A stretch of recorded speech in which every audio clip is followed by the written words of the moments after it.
to At the Office, Cleveland's home for sports talk that never clocks out. From the latest headlines to heated debates, we're diving into everything sports. It's your hosts, Noah and Matt.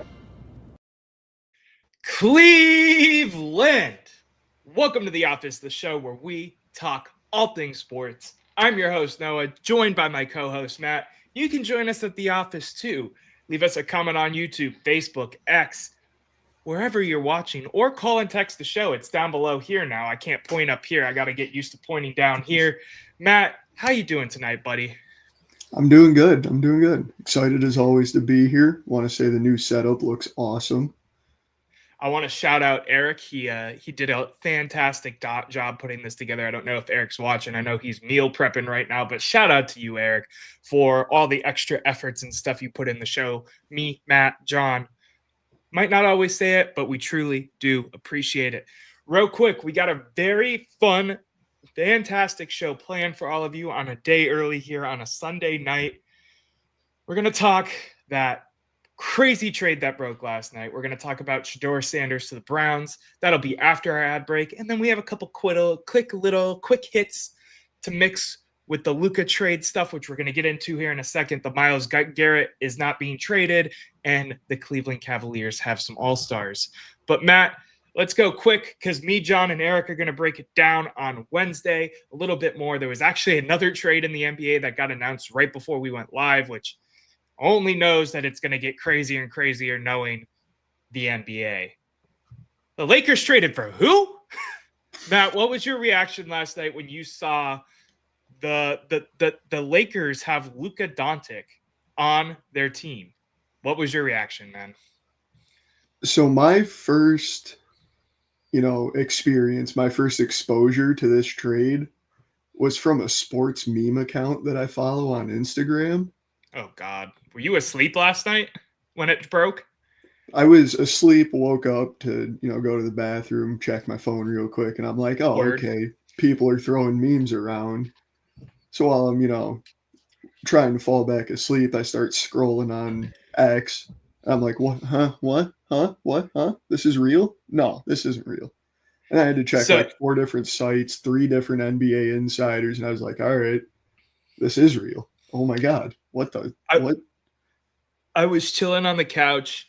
My girlfriend just got home from working a late brewery shift. She went over her shift like an hour and a half. Matt, you can attest to the restaurant industry and how that happens sometimes. And I pop up off the couch. My roommate's still awake. Shout out to Sean. And I'm like, dude, what the fuck? And Bree thought like someone died. She was like, are you okay? Is everything good? And I was like, Deshaun, Luka's on the Lakers and AD is now a Maverick? Dude, it's just crazy. The instant shock and reaction. It's got to be one of the biggest trades of all time, I feel like.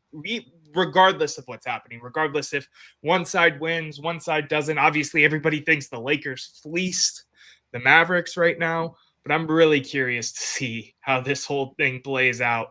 I want to know how the Lakers get so damn lucky to get into some of these trades and some of these situations. Because if you were telling me we could have got Luka and only given up 1 first-round pick, 2 role players, and a star player, even me, a guy who says the Cavs should not break up the core, would have to start scratching my head and saying, who are we going to ship out at this point, man? I don't know. I think the craziest part to me is all, like, I always, when big sports stories like this break, the fun part to me is all those little details that, fall through like the following day in the next couple hours or whatever. Right. And the amount of like small details about this trade that are just slowly coming out are like, what, how did this trade materialize? Like you have LeBron had no idea, which, yeah, he's a player, but he's also the GM, Amen. Luka reportedly had no clue it was coming. They only talked to the Lakers about trading Luka. Like a whole bunch of wild things that are just, from being a sports fan my entire life, make no sense from what I've seen in the past.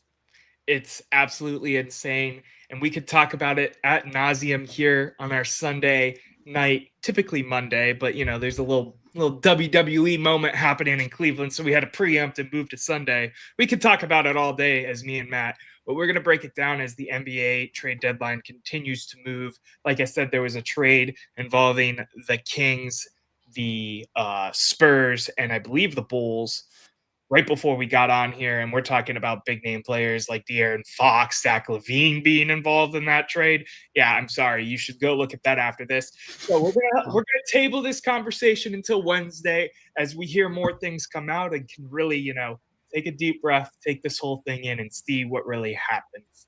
Matt, we're not done with basketball yet, though, because the Cleveland Cavaliers have not one, not two, but 3 All-Stars. So I want to just give some shout out real quick to our 3 All-Stars. Shout out Darius Garland, 2nd time for him.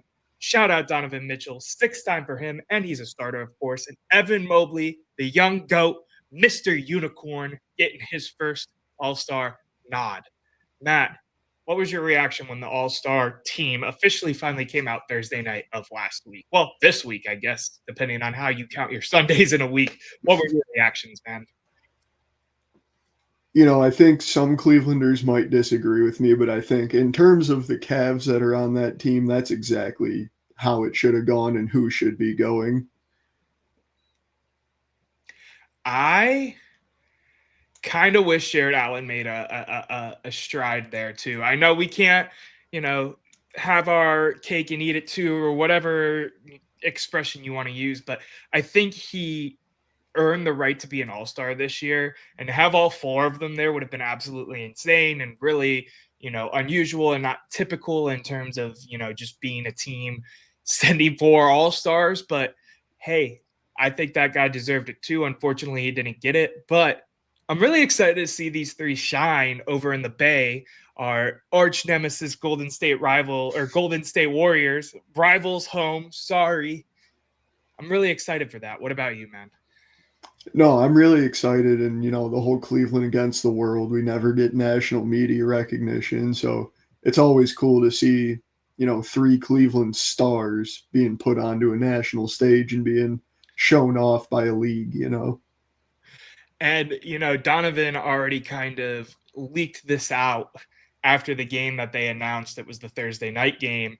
When they announced all of our all-stars that the 3 were going to be doing the skills competition together, like Darius, Jared, and Evan did when the all-star game was in Cleveland and they won. And now we're adding Spider into the equation, and I think we're gonna bring home some awards for the land from this event. And I'm really, really excited to see so. I'm gonna watch the all-star game. I don't typically watch the all-star game. We've talked about it before. I've written an article about how we all think it's boring, but when you have 3 players from your team, you gotta dive into All-Star Weekend. You know what I mean, Matt? Yeah, I mean, absolutely. It's one of those things that's super easy to hate on if you have no ties to it, but if you have ties, god damn it, it's awesome. Amen, brother. Listen, we're jumping all around. We got a lot of things going on, but real quick, we want to shout out the sponsor of the channel, D&D Meadery. Derek and Dominic, 2 brothers from Northeast Ohio, come together to make some fantastic mead. It is a honey wine for those who don't know.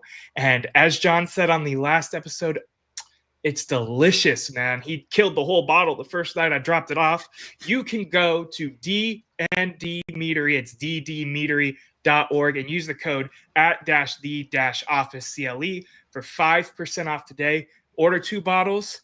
You get you a little shot glass with the logo on it. Come on, man. It's easy. It's good. It goes down nice. It's a fantastic drink. If you like wine, if you like sweet alcohol at all, you're going to love this. I'm a beer drinker and I love this. Matt, I know you haven't got a chance to try it yet. Get you your bottle soon. Very excited about this. I'm excited to try it. I've been wanting it. With that being said, I feel like we're running through it right now. Myles Garrett is not being traded. This was broken last week, earlier this week, however you want to phrase it. Andrew Berry basically all but said it, not 1, not 2, but not 3, not even 4 first-round picks would move him off this team. What were your reactions when you heard this? How do you feel about it, Matt? I know we were kind of thinking, oh boy, is this going to be a full-blown rebuild? We've talked about it before on the channel. Go ahead, man. The floor is yours. First initial reaction was, yeah, okay, obviously he's going to get up to the podium and say, I'm not trading our superstar cornerstone face of the franchise. Obviously, he's got to say that. Then I start thinking about it a little more, about the kind of person Myles Garrett's been since he's been in Cleveland, kind of the way the front office has viewed him, or at least the way they've shown they view him and his talent. And it made me think a lot about what Myles said earlier about how he doesn't want to be a part of a rebuild. He needs to see a clear cut plan moving forward. You know, he needs to see the win now plan and he needs to agree with it. So to me, you know, falling down the slightly mentally unstable Cleveland sports fan rabbit hole that we all do at times, I started to think, okay, so they've sat down, they've had meetings, and I think we're about to talk about it a lot more here in a little bit, but they've settled on a win now plan that they like and that they've all bought into. They think they found their guy to throw the ball. They think they have an off-season aggressive approach that they're going to work. And they can confidently sit up there and say, yeah, Myles doesn't want to go anywhere. We don't want him to go anywhere. Cleveland till he retires. And I mean, I believe Andrew Berry even said that a little later on in the press conference, like, yeah, at some point in the next couple of years, we expect to be working on a third extension with him. Like, yeah, that's what I think this whole signing really signaled to me, is that an extension is coming sooner rather than later. I think they've had, like you said, these conversations of where they're going, whether it be Shedeur Sanders, we'll talk about that after the ad break, or what have you, really. I think Myles Garrett's confident in where this team's going. I think we've seen plenty of signs, regardless if you want to be pessimistic about his play calling or not, like Matt, that this team still believes in Kevin Stefanski, Andrew Berry, and their vision for this team and the scheme that they've put together. I'm happy about this. It gives me the biggest sigh of relief, like it gave you that sigh of relief when I was saying it. I know you were acting it up for the video viewers out there, but I think that was how all of us Browns fans felt when Andrew Berry got up to the podium and was basically like, nah, don't even try to call me. It's just not happening.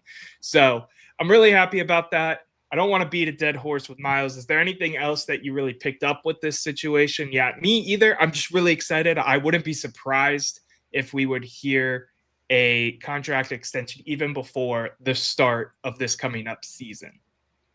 Throwing that one out there. It's a little bit of a stretch, I think, but I could see it maybe. We'll have to wait and see, Matt. Listen, we are hanging out here at the office, enjoying our time. We're going to cut to ad break. When we come back, we're going to talk about all of the Shedeur Sanders rumors with the Cleveland Browns, how Matt's feeling about it, how I'm feeling about it. You're listening to At the Office, a Cleveland sports show. We'll be back after these commercial messages.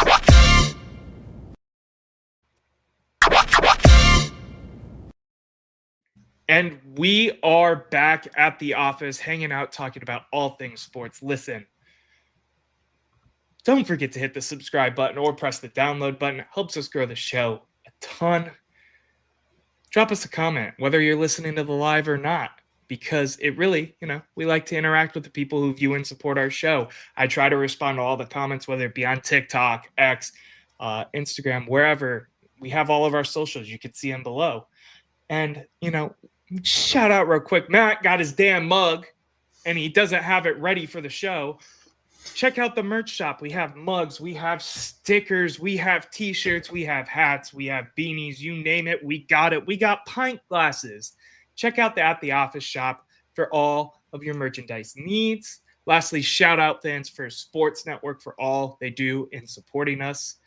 Really appreciate it. Wouldn't be here without them. Matt, Shedeur Sanders, the Cleveland Browns, rumors going crazy. What do you think about everything? Obviously, Andrew Berry and Kevin Stefanski sat down with him at the Senior Bowl. He didn't participate in the Senior Bowl, but he was at the Senior Bowl because teams told him not to participate in the Senior Bowl. Andrew Berry said, that wasn't us. What are your thoughts on everything Shedeur Sanders and Cleveland Browns as of today, February 2nd at 9:19 p.m.? Off the rip, first thing I think, where there's smoke, there's fire. I would be willing to put money at this point on Shedeur Sanders. If he doesn't go number one, he'll be going number two overall. The way these media rumors have been flying and, the way everything's been trending, it just feels like one of those situations where, yeah, it's all a rumor right now, in air quotes for those of you who aren't watching. But it's, it feels like a very real thing to me at this point, if that kind of makes sense to you. Yeah, I agree with you. I mean, there's a lot of connections here. The first thing I want to point out is this tweet from Zach Jackson at Akron Jackson, as you'd expect, because it's the reason he's here. Whenever the quarterbacks go, wherever the quarterbacks go during the Senior Bowl practice, Kevin Stefanski is never more than 10 yards behind him. I think that tells you about some of the mind state. Yes, he was there to help with coaching the quarterbacks and that kind of thing as well. But the mind state of this team is we're doing our due diligence. As me and you have sat on the show multiple times and said, even though the popular opinion is to not lean into one of these quarterbacks and to just go Abdul or Travis Hunter, they're going to do their due diligence. And yeah, I agree with you. When there's smoke, there's fire when it comes to this situation, especially the smoke with the new QB coach that we've promoted to quarterback. Matt, I'm going to have you read this post real quick if you can. So this is a tweet from Brown's Film Breakdown. Lastly, I want to share a little. Oh, this is a lot. All right, here we go. Lastly, I want to share a little blurb that the BFB founding member, Philly, shared with us in the Slack channel today. It's about the Browns' latest coaching move, Bill Musgrave, and some connective tissue he has with Deion Sanders. Matt, I'm going to pause you for a second. Deion, if you haven't seen the clip already, goes on to talk about being in the Super Bowl and getting Bill Musgrave into the game. That's what this big chunk of text for our viewing listeners, if that makes sense, says here. Matt, you could go down to the bottom part. So after that excerpt, it skips down to thinking about Stefanski's connection to Pat Schumer, Sanders offensive coordinator at Colorado, and now this Musgrave history. You can't help but tilt your head and squint your eyes when you consider Musgrave's elevation to quarterback coach earlier this week. All of it matters with the potential for how all of this shapes up for getting the buy-in for Shedeur in Cleveland, should they prefer. There is a lot of roots and behind the scenes stuff in terms of the coaches we brought in and how they fit and how they could be coaches that make sense for Shedeur in Cleveland. I agree with you. Where there's smoke, there's fire, man. And there's a lot of smoke with this. But this is also the season of smoke and mirrors when it comes to GMs and saying this and doing this to make it look like that.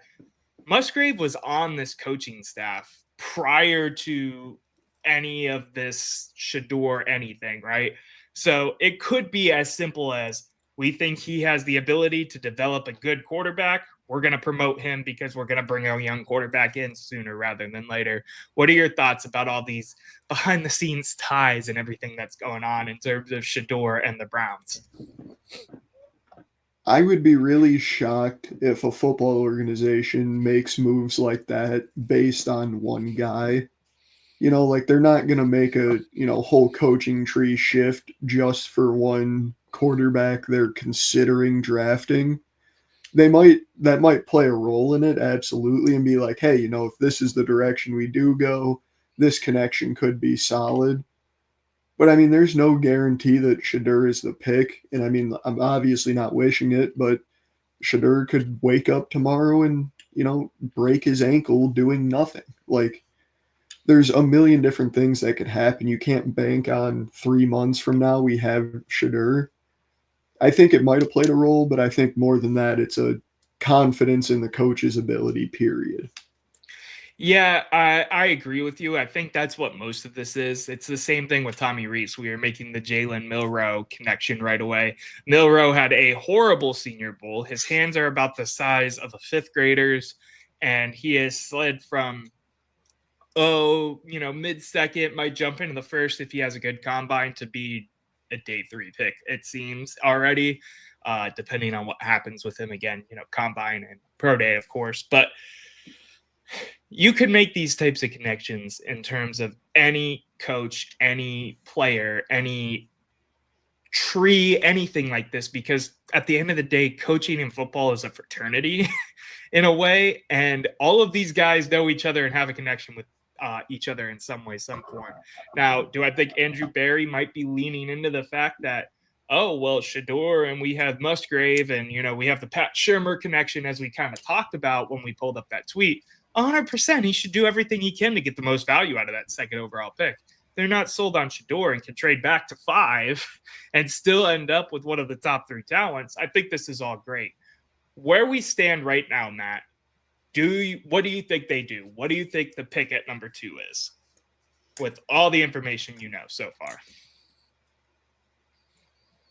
If I were, if I had the power to make the selection for Cleveland, I would be picking Abdul Carter. However, I do want to reiterate what we've been saying for probably a month now. If that front office in Berea thinks that they have found their guy, Shedeur, Cam, somebody else, they have to go get it. So you didn't name a pick. You said a thought process that we've repeated. You are not you with your own separate opinion. With everything that you know as a guy outside of the walls in Berea, you are Andrew Berry sitting in the chair at draft night. What pick is going in at number 2? Abdul Carter. You think they're going Abdul Carter? Right. This hesitation's the problem here, right? Because I don't know what they're going to do. I think they've done a good job of keeping the cards close, right? But I do think, man, I don't know. I want to say, I'm putting you on the spot and giving you shit for it, and then I put myself on the spot, and I'm like, I get what he's doing now. I would lean Shedeur only because of some of these connections and what's kind of going on here. But that's, granted, the Titans don't take him. It's too early to tell, right? I guess that's where we're at. But I think if they had it their way, they would probably be leaning Shedeur right now. And that's just me with all the connections and everything else going on. Yeah, I mean, like we kind of both realized there in the moment, I honestly have, I could see them doing about 4 different things here. And one of those includes completely trading out of this year's first round. It's Cleveland. I have no idea what's going to happen. We will continue to cover, wait and see. We'll probably get some connection with Cam Ward next week that we'll have to talk about. But I think this is all interesting. I think there is definitely some smoke there in terms of Shedeur and him maybe making sense in the Browns' eyes on the Cleveland Browns in 2025. But we'll see, Matt. Final thoughts. Hot takes. Where are you at? How are you feeling? What's your random thought or hot take? My boy, my brother, Matt. So this is kind of more of a random thought and a little bit longer than we like to keep those. But in line with the Shedeur Sanders topic we've had today, I couldn't help but think about, Shedeur Sanders, great athlete, no denying that. Has a very vocal father figure in his life, especially in the sports world, right? And what happened to Cleveland football the last time a father figure got vocal for one of our stars? It tore apart the best roster we've had as Browns fans in our lifetime. That started it. That was the start of the downfall. That tweet of the low light tape, that was the start. Some might say he's referring to Odell and Baker and the drama that was surrounded there. And obviously Odell ended up getting cut and then Baker traded later on. I get your hesitation. I don't think that matters as much because Deion Sanders is an actual, former football player. And I think he gets a lot of flack from a lot of different people, but I do think his business mind and his heart is in the best place possible for his son. So I don't think that would be actually a bad thing for Cleveland, considering some of the buffoonery we have seen in this city in terms of our sports teams, right? My final thought, my hot take is, I've been toying around with a couple different ones, but I'm gonna shoot a shot at a league today because, we talked about it on this show. Hell, 3, 4, 5, 6 weeks ago, the Guardians announced new jerseys, new hats, new uniforms for the 2025 MLB season. Where are they? You can't buy them anywhere still. It is still all the same stuff from last year. That's fine. Those jerseys look good. They don't look out of place. But how are you going to announce this whole brand update with the sick blue jersey with the C on the chest and the red piping on the jersey sleeves, this, that, and the third, and then just go quiet for all of the winter? You missed the holidays. You missed Thanksgiving. You missed Christmas. You missed Black Friday. I'm throwing my shot at the MLB because I feel like they do the branding and the merchandise the worst out of the 3 big leagues in America. Hell, I don't know much about hockey in terms of like their branding and their merchandise, but I know that the Cleveland Monsters have a full-blown rebrand store and you can order it online as soon as it came out. Do better, MLB. Do better. That's my hot take. Well, allow me to raise you one on that. And your hot take should be directed at Fanatics, more than likely, not the MLB. Fanatics sucks, and they have the MLB contract right now. Yeah, but a lot... I agree and I disagree, right? Because, like, this hat, I got it on Fanatics. It's a national championship Ohio State hat. That happened 2 weeks ago. Sure, it's GV artwork, whatever. But they consistently have the new merch and new stuff up right away. I don't know what it is about the MLB. If it's Fanatics and they don't want to do it, the MLB is being lazy about pushing for it to go. Nike doesn't want to send the blank jerseys to Fanatics to press. Whatever it may be, whatever group of people it is, do better. That's the point here. If it's not the MLB and it's Fanatics, Fanatics do better. If it's not Fanatics and it's Nike, Nike do better. Just do better, period. How about that? Is that better for you with my hot take? Noah wants his jersey. I'm not even going to buy one. I have so many Guardians jerseys as it is. I don't need one right now, but I just think it's stupid branding and marketing. And as a marketing guy, what the hell are we doing? Why are you laughing so much, Matt? You're this hot over a jersey you don't even want to buy.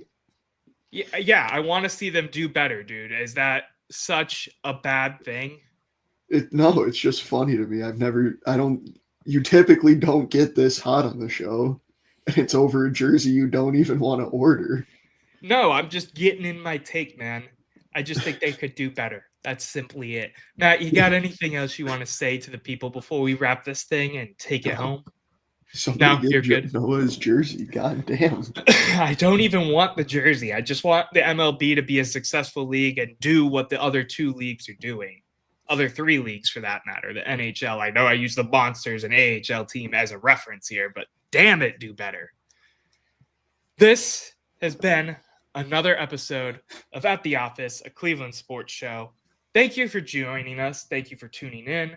Please hit the subscribe button, hit the download button. Check us out on all social medias. One last thing before we get out of here and I tell y'all peace. It's the last day to enter the Donovan Mitchell jersey giveaway. We are picking a winner tomorrow. Go out, follow us on X, YouTube, Instagram. Check us out.